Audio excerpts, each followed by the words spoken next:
Yeke kalmamışsın, gözlerin ağlamışsın. Allah Teala markanda mert bol, maksat koyanda bolun sen maksadın bilen. Yeke kalmamışsın, gözlerin ağlamışsın.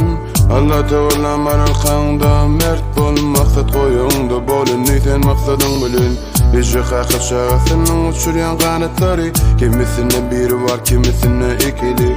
Kanatı varın çağlar var olsa, onların gözleri uzun yola dikildi. Mert bolgun kemsin mi kanatlarım yok deyip, arkanda dur onur perişteler amalan büyük. Çekinme namarttan karşısına dik durgun, masağı tol jomarttan dostluklarına bek durgun. Namart bilen orş olsa sen onu ilki vurgun, hakın idirme hiçime eğer bolsan sürgün. Dımmağın namardın önüne oğul, dımmağın namardın önüne,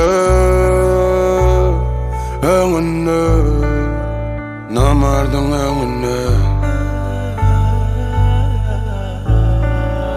namardın önüne. Sen deyip kemsin me perişteler var eyninde, yanın açına sapın dursun senin denginde. Yenilem kimsin yanmırsan asmana seret gözlerin uyum, yatlamış olan bilen geçen şartlıklı günlerin.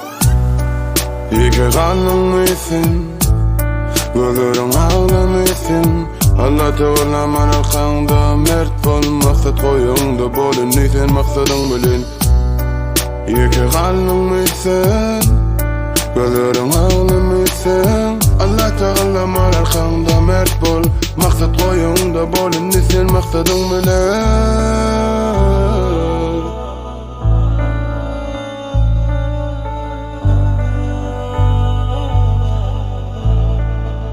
Bol maksadın bilen.